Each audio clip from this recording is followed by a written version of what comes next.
In my heart, I'm a real estate agent. I've been a real estate agent for right at 25 years. And I want to tell you a little bit about my background so that we can maybe get some things in perspective, because I get to talk about some not fun stuff here in a minute. I'm in the Hall of Fame. I've got my Lifetime Achievement Award. I've run a big team. I've done that in 2 different places. I started my career in Washington, D.C., and then I met this wonderful Missouri girl, and she drugged me to Kansas City, and I started over again there in Kansas City. In 2014, I made this transition away from the sales business and sold my sales business to my business partner, and I became the broker owner of our company.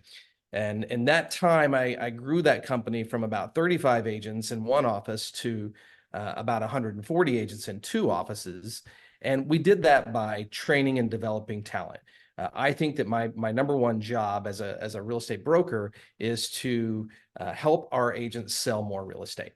Now, typically when I'm asked to go out and speak in the world, I get to talk about really fun stuff. I'm talking about lead generation or lead conversion, or I get to tell kind of my positive and motivational story about who I am and how I got to where I am today. But Paul and I were kind of chatting about maybe a topic that we should discuss and some of my areas of expertise. And he wanted me to talk a little bit about the National Association of Realtors lawsuit. And I am going to hopefully share my screen here with you guys real quick. Slideshow. So can you see my my slideshow right now? Yep, you're good. Okay, cool. So I'm going to go to this next slide here. So this is a little bit about what I do when I'm not running the office. So I am one of the directors for the National Association of Realtors. And I want to point out for you guys who may not know this, as a director at the National Association, that is a volunteer thing. I don't get paid a single dime. Occasionally, I might get a nice meal bought for me when I travel. But we, as volunteer leaders at the National Association, are trying real hard to write the rules that regulate organized real estate in the United States. Now, that's really hard. And that is real hard right now because what I think sometimes we fail to recognize is that we might write rules, but those rules are also impacted by laws, and those laws are different in 50 states. No state that I'm aware of has the identical real estate laws of another state. So any rules that we make, and including any rules around this potential lawsuit settlement, have to pass the mustard in all these states. And if you've been paying a lot of attention to that, you'll know that that's pretty darn challenging right now. I'm also a director for the Missouri Association of Realtors, where I serve about 25,000 members there. And I'm the director of the Kansas City Association of Realtors and about 13,000 members there. But on the bottom right of that screen, you see where my heart is, where I spend my time. What I'm passionate about are the 130-ish agents in my offices. And although I have a responsibility of helping structure the rules around organized real estate in those organizations, my real fiduciary responsibility are to the agents in our office. And how do I help them adapt to these changes? And these changes are coming whether or not we like them. And I know some of us do not like them. If you've ever studied the stages of grief, you'll recognize these here. They're denial and anger and bargaining and depression, and hopefully then at some point acceptance. If you've been on social media at all, when it comes to the NAR lawsuit, you've seen every bit of this on display. In fact, I would say that some of our colleagues, I hope nobody in this room, but some of our colleagues have kind of shown their ass. It's okay if I cuss, I hope, when it comes to this conversation. They've gotten on the internet, they've gotten on Facebook, and they've talked about things and said things that just don't make us look good in the public's eye. And we at RE/MAX are better. So I hope that you're behaving better. If you've studied the stages of grief, you'll understand that it isn't in a line. You don't go from denial to anger to bargaining to depression. It looks a lot more like this, right? And all of us, as we deal with change, any change, there are the stages of grief that come through it. And our goal as brokers, as owners, as leaders, is to help our agents get through these changes as quickly as possible so that we can get back to the business of real estate. I've got some notes here, and I'm at another conference, and there's a lot going on behind me, so you'll have to excuse me if I get a little distracted here. So I get a question a lot. I'll stop sharing for a second here. Why did we settle? Why did the National Association of Realtors settle on this lawsuit? And if you understand the way the legal system in the United States of America works is, we lost the original lawsuit here in Kansas City. By the way, you can thank us right here in Missouri for this problem because it all originated right here. And when we lost, we were on the hook for 1.5 billion with a B dollars. And the National Association of Realtors does not have 1.5 billion dollars. They simply don't have it. And we know in our hearts that if we were to go ahead and take this and appeal it and go all the way to the United States Supreme Court, that the odds of winning would be very, very high. We think we would win. Unfortunately, the way the legal system works in America, in order for us to keep appealing, we'd have to come up with a bond for at least 1.5 times the $1.5 million, and nobody was going to give us the bond. So we could not raise the money in order to keep fighting. And a decision had to be made. Do we bankrupt the National Association of Realtors, or do we simply say, okay, we're going to settle and we're going to put some of this behind us, and we're going to give our people the opportunity to get back to work and make money?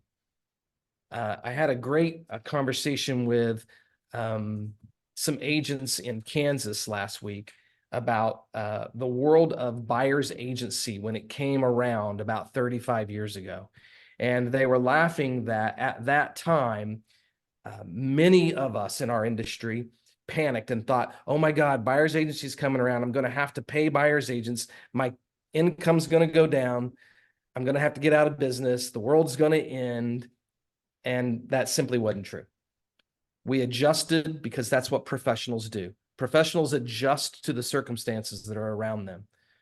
If you've ever read the book Good to Great by Jim Collins, you'll understand what I'm about to say. If you haven't, I strongly recommend any of you who would like a good read, get a hold of the book. Again, it's called Good to Great by Jim Collins. But one of the lessons in Jim Collins' book is those who survive anything in this world are those who live in reality without ever losing faith in the future.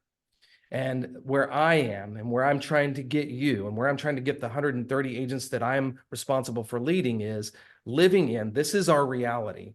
And the sooner we get accepting that reality, and then don't lose faith in our opportunity to still serve our clients at a high level and make a great living for our families, the better off we're going to be. So I'm not afraid of these changes. They're change, and change can be hard for us. But here's what I know. We're RE/MAX agents. And the reason why I say that, like I say it, is when you look at what the average RE/MAX agent does from a production standpoint, you know, we average somewhere around 15 homes on a national average per agent. And then you compare that to the typical real estate agent across the nation who sells around 4 homes. Well, we're going to adapt faster. That's just kind of who we are. When I was at R4 just a few weeks ago, Jared James kind of said, you know, the cool thing is RE/MAX was made for this. That RE/MAX is a place where the best of the best tend to conglomerate. It's not that our competition doesn't have a few great agents, but in the RE/MAX world, we have a higher density of great agents collaborating and learning from and with one another. And I'm excited about our ability to shift and adapt to these changes faster. I think you can all, if you all just kind of thought for a minute, you know, an agent or two in your market that dabbles in real estate, and you can imagine them waking up in, September, October, and not being prepared for this because they finally got their first deal in 7 months. And then they're trying to figure it out. And you've had a 6 or 7 month head start in adapting your scripts and your dialogues and your presentation skills, and you've mastered it, and they're just now trying to figure it out. And what Jared James was talking about at R4 was that because of that shift And those people who are going to get left behind, the chasm in our industry between the haves and the have-nots is about to get a lot bigger. So the question isn't, are we going to sell real estate? The answer is yes. We know that. We know there's still going to be buyers. We know there's still going to be sellers, and we know they're still going to need our help in this. The question simply is, are you going to position yourself as one of the people who's going to go out and get more than your fair share going forward? And again, I believe that RE/MAX agents are uniquely qualified to adapt faster because this is a place where the full-time professionals work and sell real estate. Looking through my notes here real quick. I know I have a limited amount of time, so I'm trying to move fast. I was just at a meeting with Amy, who's the new president of RE/MAX, and she was reminding us that RE/MAX grew during the last chaos period. The last chaos period in our industry was 2008 during the crash, and RE/MAX actually grew market share, significant market share. And so her thought process is because, and that was because we were the full-time professionals then, like we are today. She thinks that we will gain market share again in the changes coming up in July. Some of the things that she was kind of pointing out to me that were kind of funny was that, we kind of get what we focus on in this life. And so she was like, yep, Dave, rates suck. Inventory's incredibly low. The lawsuit's destroying our business, and the world's coming to an end. Or is it? I think for some of our competitors, they're stuck in that cycle right now. My challenge to you is don't let yourself think on that and think that way, right? Because the forecast is that we're actually going to sell more real estate in the United States this year than the previous year. The forecast is there's actually going to be people getting out of the business. So we're going to sell more homes. There will be less competition, which means you ought to be able to position yourself to grow your business in 2024, despite all of those headwinds. That makes me feel kind of good about our business right now. I think if I were to, I'm going to share my screen again with you guys real quick here.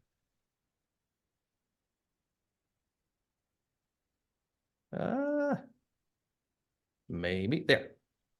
So this was the problem. The MLS was an easy button. Think about it for a minute. If you've been in this business for more than a hot minute, you're probably pretty good at your job. Your value that you bring to the table for a buyer is pretty damn high. You can guide them and direct them through this process and hold their hand and probably save them money and headache and pain and stress and drama because you're a professional.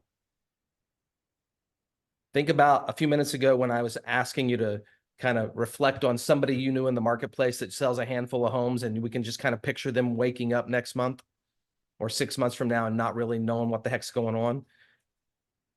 Do they provide the same value to the consumer that you do? And my opinion is no, they don't. The dabbler in real estate does not provide near the same value because they don't have our level of expertise and knowledge and skill. For the first time ever, they have got to actually justify their pay. The MLS made it so simple that it didn't matter what kind of skill you had. You simply got paid the same amount of money that I got paid, even though I had much more experience, knowledge, and skill, because you were lucky enough to find a buyer. And that easy button is being removed. And instead of seeing it as an obstacle, I see it as an opportunity. I see it as an opportunity for the best of the best to demonstrate that they're the best and actually get paid a different wage, because quality and experience and knowledge and skill should command a higher wage than somebody who doesn't know what they're doing. I'm not afraid of this, guys. I actually, and I know that as an NAR director, I'm supposed to be Mr. Positive and put a positive spin on it. But as a broker owner who is responsible for helping his agents navigate this, I'm excited for my people because I know their skill level. And I think it's an opportunity for all of us to refine our skill level a little bit. I think it's an opportunity for those of us who have maybe got a little complacent over the last few years because the market was what it was. to really get out there and get back to basics and be able to communicate and articulate our value proposition to buyers in a way that our competitors won't be able to do. So I think it's a great opportunity for us. I know it's hard. I know that we will lose agents. I know that there will be models that will pop up there if they haven't already, that they're going to start to say, you know, free this, discount this. But for those of us who've been in the business for a while, we remember that during the crash too. All those pop-up discount broker things popped up, but they don't last. And the thing that Wall Street never understood about our industry, and they never will understand about our industry, is that people aren't hiring that damn balloon. They're hiring Dave Nichols because they believe Dave can hold their hand and help them through the process. They believe in you. Your clients, your friends, your family, they believe in you and your ability to help them navigate a complicated transaction that's hundreds of thousands of dollars. And we just have to be confident in our ability to articulate that as we move forward. I've left some time on here to maybe do a little Q&A about the lawsuit. There are things that I can say, things that I can't say. But if there are any questions that you guys might have of me, I would be more than happy to answer anything that I can answer. I have a question, Yes, ma'am. Dave. What is happening now with the regulations NAR is going to have to put into effect regarding its membership and the rules that they're going to implement by July? So that's the first question. And the second part of that question is we've got a debate amongst our association here locally in Kentucky, where some people believe that it's not going to happen by July, and some people are pretty darn certain that it's going to happen by July. And I'm not going to tell you what side of the fence I'm on, but I was just curious what your thoughts are. Well, none of us have a crystal ball, right? So nobody knows 100% with authority that anything's going to happen by July. What we are working with is the judge has to approve all of this. The good news for us is that the plaintiff's lawyers want this to close. They've accepted this. The Department of Justice has a voice on this, right? And they're trying to influence the judge. But right now, if I were taking a bet, I would say we're probably 75 to 80% likely that this will happen in July. But I don't know that I would bet money on it, because you never know in the legal system. I think some of us were pretty confident that we would win this lawsuit in Kansas City, and we lost. I'm talking about more the regulation that NAR implements, not the approval of the settlement. Like NAR is going to implement these changes whether or not the settlement is accepted by July, correct? Well, no, it's dependent upon the settlement being accepted for any of this to happen at this point. Okay. So if the judge doesn't accept it, you won't see us forcing this thing, because I think you might see some changes in some states, because some of the states are already starting to figure this piece out, and they're saying this is inevitable, so we're going to go ahead and move forward with it. The hard part, again, is every state is different and every local association is different, and you have different leadership. Not everybody like myself serves on all three, the local, the state, and the national. So, you know, we're in Kansas City. I think these changes are coming, whether or not this thing gets approved, because our association has kind of come to the conclusion that this is an inevitable thing. So we might as well just rip the Band-Aid off and make it happen. You know, the biggest change is the MLS is no longer going to be the conduit for communication. And for those of us who are KV Core users, again, I think RE/MAX is uniquely prepared for this. And I've been talking to the KV Core people and the LLC folks about giving us a place where we can take what's called the VAL feed, or the feed from the MLS, and have a particular page on the website for our offices. And we can just simply say, go to eliteagentskc.com for compensation cooperation. And an agent will be able to go there, or the public. It will be very transparent, which is what the Department of Justice wants. And you'll be able to see our houses that are listed and any compensation model that we're offering. Guys, compensation for buyer's agency is not going away. What is going away is where and how we communicate that. And our commercial practitioners across the country have been working this way for many, many, many years. So this isn't as massive of a change. What it is it's a removal of the easy button. And I think what you're going to see, depending on your association, is that the commission will be transparently spelled out in the contract of sale. It will be negotiated in the contract of sale, but it will be offered outside of the MLS. So Did what that answer your steps? question? It did. Okay. What steps is NAR taking right now to create the regulation for the Well, the regulations MLSs are going to have to? to come from your local association. So what we're working with right now is helping guide the state associations and the local associations on what those things should be, because each state has Mhm. different laws. So we can't come up with a one size fits all that makes Kansas City happy, because it may not comply with Kentucky law. And so you'll see us in May.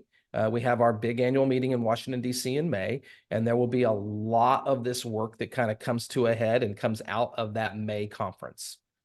Okay, that's kind of what I expected. We had our Imagine MLS had the council for NAR on a call about a week ago, and she was pretty adamant that she thought it was gonna come to fruition in July, because your meeting in May kind of sets it all up for the process to happen by July. So that's what. Yeah. You know, Okay. if it's me and I'm prepared for a July thing and it gets pushed back a month or two, then great. We were prepared, Mhm. and we're just continuing to refine our scripts and dialogues and our systems for it. But I think you're going to have a lot of competitors who are not prepared for this in July, and they may wake up one day and realize the whole world has changed around them in a dramatic way.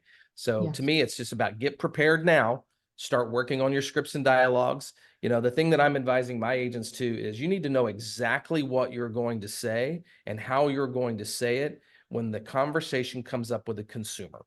Mhm. And we're working on those scripts right now in our office. We've had several role-playing sessions where we've gotten together and we've kind of bounced ideas on how to respond to some of these things. You know, I think the number one script that we're getting is, you know, hey Dave, do I have to pay a buyer's agent commission? And the response would be, no, Paul, you don't.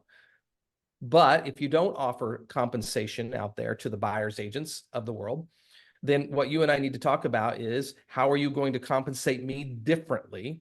Because it's going to take me substantially longer to find an unrepresented buyer for your home. And are you willing to be patient while your home sits on the market much longer? And then be able to explain that to Paul, right? And I think that's incredibly important that we work through those dialogues, because the consumer is ill-informed. See, what the consumer read in the headlines was offers of compensation are going away. What they didn't get, and what the media screwed up, imagine that, guys, the media got this wrong, was the rest of the sentence. As Paul Harvey used to say, the rest of the story. So yes, offers of compensation are going away in the MLS, and they left out the in the MLS. And so our job is going to be to educate people again about what that means, right? When you go on a listing appointment today, you have some dialogue about commission where you explain, look, I don't get to keep all of this. I need to use that to incentivize the other buyers agents in my community to help me sell your home. That hasn't changed at all. Perfect. Does anyone else have any questions? No, no questions here. You're amazing. Thank you so much. Guys, thank you so much for indulging me. If there's ever anything I can do for you, let me know. Paul, have a great day. Thank you. Thank you. Thank you. You're welcome.